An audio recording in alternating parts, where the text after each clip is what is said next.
3, 2, 1, let's go! I'm Casey, and this is a show called What We Watched Last Week. You'd never guess what it's about. Honestly, it's about more than just what we watched. It's about stories we, eagerly consume. Movies, TV, books, whatever fits the bill, really. We keep it pretty loose here. This show is about spreading love for the things we love. That's about it. So do not think anything here is intended to be any sort of in-depth criticism or review of anything we are discussing.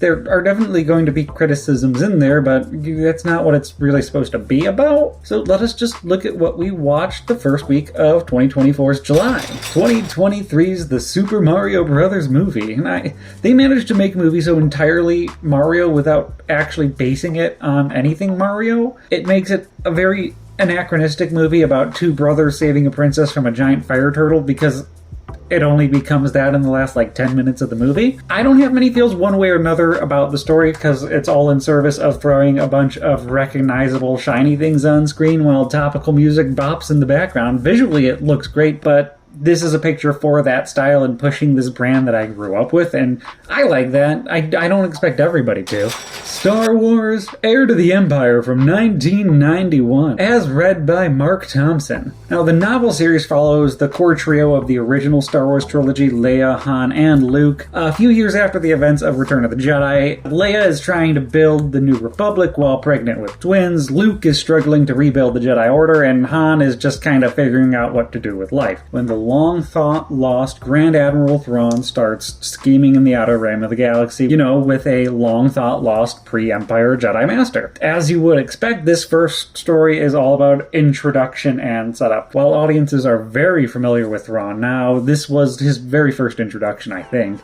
But we equally get characters introduced that would remain relevant all up until the Disney acquisition of Lucasfilm. Characters like Talon Karrde, who gets to be an ethical and sexy Jabba the Hutt. He's everything Hondo Ohnaka from the Clone Wars wants to be. And then there's fan favorite Mara Jade, the Emperor's secret hand, future wife of Luke Skywalker, easily the biggest casualty of the buyout. Okay, so since I am going through an accounting and etiquette and ethics and psychology textbooks for school right now, I elected to do this reread or re-listen through the Free Libby app and Mark Thompson's adaptation. Thompson is a remarkable storyteller, and I would highly recommend any of his audiobooks, but especially his Star Wars books. Bringing to life author Timothy Zahn's slow but always engaging and moving story. Masterfully bringing all these new elements and characters into the Star Wars universe, Zahn is really great at describing these alien creatures and worlds in a way that's very easy for an audience to visualize. A lot of these elements have been brought over to the current canon of the Star Wars, but just as much is still unique in the story, or what has been brought over has been altered so much it is entirely unrecognizable, for better or worse. This first book has the most that has been lifted into the shows like Rebels and Ahsoka, but still has so much more to give than just the ideas and the characters we've gotten in moving pictures thus far. 2017's Teen Titans: The Judas Contract. Whoa. We got Damian Wayne in a movie and he didn't manage to make everything about himself? Now, this is based on the Judas Contract of comic book fame, adapted into Cartoon Network's original Teen Titans run and teased in Young Justice. It's all about Deathstroke preying on and grooming a teenage girl with superpowers into fucking over the closest friends she's ever had while some cult is doing some super cult things in the background. Every other adaptation has had the forethought to introduce us to this movie's protagonist, Tara, well ahead of time to kind of build this emotional connection with the character. Doesn't feel like this was planned at the same time as versus the Justice League, or else we would have included Tara as well in there, because here we aren't given any real good reason to care for her outside of her story being a tragedy and Beast Boy telling us to care. Most of the action-oriented sequences continue to be pretty well animated, but now even when we have just 2 or 3 people in a shot talking, we have Speed Racers level of lip flap movement and character movement, and even if this isn't the best Judas Contract adaptation, there is still a lot of value here, and I really wish it would be treated as such. Netflix's One Piece, the East Blue Saga. Netflix's One Piece picks the story up from the very beginning, throwing us right into the world building of this anachronistic water world, run by the ever-looming government and their marines, while an epidemic of pirates went amok amongst the common folk. The entire first season is all about our hyperactive, magically stretchy protagonist building a small but loyal crew so he can sail to the end of the proverbial world and become king of the pirates. This makes for an interesting pairing, especially with Netflix's Avatar: The Last Airbender, which I watched last week. When both series are done, I'd love to do a comparison on how they adapted their respective stories, because One Piece does a lot of the same things, condensing multiple stories and arcs into one by just having everyone on the same set. But here it works, I think, a lot better. Many of the characters also feel more one-to-one with their manga and anime counterparts. Except for Usopp, for some reason, he feels like we cut the most out of Usopp's core character in the edit, and it makes for a far more smoother experience, even if you can see the budget and the effects and the heavy action sequences in some of the more larger sets. Mothra vs. Godzilla from 1964. So when filling out my religion on future forms, is it possible to just enter Mothras? And there is a heavy emphasis on Mothra here in the title and in the movie itself. The whole human B-plot is driven by people trying to capitalize on Mothra's egg washing up on shore and her twin fairies pleading to the best of humanity. That is until Godzilla wakes up half an hour in and the movie lives up to the title, twice over, and in ways you might not expect if you haven't seen the movie already. In a lot of ways here, the B-plot is a slightly more serious reworking of what we got in King Kong vs. Godzilla from 2 years prior, and it works really well for a B-plot, while the big fun kaiju stuff I'm sure a lot are here for is probably a little more up for contention than other movies. I love how much of a fight Mothra is able to put up, but in the process, Godzilla himself has never looked like less competent. Meanwhile, the compositing effects and the miniature effects here are easily the best we've seen in the series by far. The small things like Godzilla being able to blast his beam while moving his head, it goes a long way into making things feel a lot more dynamic. This definitely made for one of my favorite movies of the Showa era, but I could definitely understand people being disappointed on how Godzilla is being portrayed here. 1981's Friday the 13th, Part 2. Apparently Jason's name was Josh at one point. Do you think a Josh would have been able to carry Friday the 13th series as long as a Jason could have? Otherwise, this time around, its second verse, same as the first, a little bit louder, and the killer isn't an elderly woman this time around. It's still about cabin counselors getting got in the woods, but between very down-to-earth performances and a slightly more dynamic script, everything feels a lot more fresh and energetic than it did the first time around. Mark and Vicky especially stood out as having great chemistry as characters, while the final girl, Ginny, stands out as a fan favorite for a reason. Amy Steele makes the final girl ploy feel very, very real while being an immensely strong character throughout the movie. This has always stood out as a personal favorite for me in the pre-zombie Jason run of movies, and it continues to do so. Jason himself is both really active and imposing in a way I don't think he gets to be again until the 2009 reboot. 2022's Influencer. An influencer we follow, influencers, or our protagonist is a killer who stalks influencers while they're on trips and steals their identities, giving us an intense little thriller where we don't know who to care for because everyone that comes in feels of equal importance, really. The movie does an amazing job at balancing its tension with its characters and the dynamics they bring when sharing the screen together. The actors highlighting each other while the camera work, the pacing and the score, everything comes together to highlight the tension in the movie, where the hardest thing to believe is how good the AI filters kind of work. And, thank you Dead Meat and Dead Meat Presents for recommending the Influencer. One Piece. 3D2Y. Overcome Ace's death. Luffy's vow to his friends. So, the G8 filler arc was rejected as a movie concept, with all its great characters and unique situation for their crew to get in and out of, while a fun but very straightforward punch-on solo rescue mission for our favorite rubber-powered pirate got so much hype. I mean, again, it's a little fun adventure where Monkey D. Luffy goes on a rescue mission with Boa Hancock in between the One Piece series' time skip. It doesn't get much deeper than that, and Luffy working on his trauma over Ace's death a bit, but that's about it. Even comparing the quality of animation from this to what we're getting in the series right now, it doesn't feel like a huge leap in quality to me. I liked 3D2I, but I'm not sad I waited this long to see it. Suicide Squad Hell to Pay from 2018. This is the hardest R the DC AMU has given us by far. I always found it funny that Warner Brothers let the animated movies go harder than its first try at the Squad in live action. This Suicide Squad story is about the titular squad of villains with bombs shoved in their necks quests to get the ultimate get-out-of-free-jail card for their handler, while no less than 2 other groups are on the hunt for the same MacGuffin. Story-wise, this is a great adventure for the squad to go on. It is a great off-the-books mission that only they could be expected to go on, and the interactions and the bickering between the cast is excellent for some of the funniest deadpan deliveries the series has really delivered in its entire run. We also get some really well done animated and executed action scenes here, and some awful and crammed action scenes where it feels like we're animating on 4s because there's too much to do at once, thanks for having crowds. I remember watching this with a partner when it had just came out and them not particularly enjoying it, which I can get, but I've always found this to be at least a pretty fun time. 65 from 2023. I both hate the title 65, and at the same time, I can't think of anything better for the movie. Can you think of one better for a movie about an alien that just happens to look like Kylo Ren crashing a ship on a prehistoric Earth? 65 million years ago, to be precise.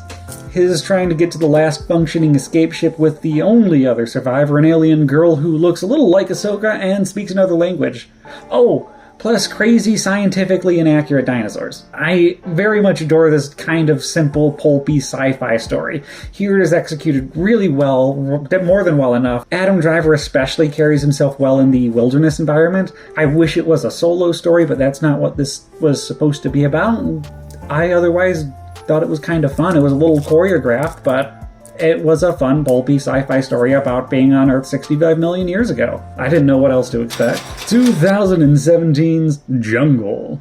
When a person's real-life experiences are so insane, they had to leave out portions for the movie. You get something a little like Jungle, where you follow a handful of friends backpacking through the jungle at first, but soon enough we are hyper-focused on just one. He's the one that looks a little like Weird Al Yankovic. His remaining solo odyssey through that titular jungle, just trying not to die. After 65, and Jungle, and a brief reflection, I have determined I do just adore survival movies in all their aspects, especially if it's some sort of lone survivor story. This is a movie that delivers just that to the best possible effect, with a simple man versus nature narrative that is held together by a few strong performances, especially that of the leads. A Nightmare on Elm Street from 1984. Our protags in A Nightmare on Elm Street are a band of high school teens living their high school lives when they start getting got by a heavily coded creep in their dreams. Now, A Nightmare on Elm Street remains an effective horror movie. It perfectly balances its characters' terror and humor in a way that is more cruel and cynical than the slapstick we would get just a few movies later. Our characters tackle the situations as realistically as one might, which makes these horror aspects that much more effective. It does feel like these kills are a little less inventive than a first-time viewer might expect, but these have never made them any less terrifying in their simplicity, especially from a character's perspective. Imagine going into your son's room to only find his blood. No bones, just his blood. Doctor Who, The Mythmakers from 1965. One day we will step away from the TARDIS and not immediately get taken into custody. But not on the day of the Mythmakers, though. This time around, the crew gets split between the Greeks and the Trojans during the final days of the Trojan War, the Doctor and Stephen with the Greeks, while Vicky and the TARDIS in its entirety are taken to Troy. Like the Reign of Terror and the Crusades before, our plot is again about trying to get back together while meeting as many name-droppable figures as possible. Now, The Mythmakers is a story that really plays with the fact that its quote-unquote history we are exploring is largely unsubstantiated. All of the records of the Trojan War, which, all did happen as far as we are aware, were written long after the conflict would have occurred. In this case, we are de-romanticizing every character in a very modern-feeling way. Achilles doesn't win the fight because he's part deity or better than Hector. Hector is just surprised that the TARDIS shows up and Achilles takes advantage. Even if there is a little bit of padding, this makes for an exceptionally fun story for the Doctor from their perspective or how they just play with the story. Unlike the other historical stories, the Doctor gets a lot more agency by helping Odysseus scheme, and again, what they do with every name you would recognize kind of keeps the story more engaging than you might think, even in the mashed together reconstruction we have, since again, just about all the footage is lost. Even in that really weird reconstruction, or without the reconstruction, this is just a great story to listen to. One Piece, Film Red from 2022. Okay, so I know I just put this on last week. Sorry, not sorry, the soundtrack is a banger, and it's beautiful to look at from start to finish. I meant to just put this on as some background noise, and just got entirely wrapped up in it again. It's still a movie about our favorite pirate crew doing their damnedest to get out of a little pocket dimension our reality-warping, hyper-controlling big bad put them in. This is still definitely a movie about big songs and even bigger feels. All the real story is in the big bad's character and understanding what makes them tick. The music and everything that goes on just kind of makes this movie wholly unique in the world of One Piece, but manages to fit in without standing out or feeling really obtrusive.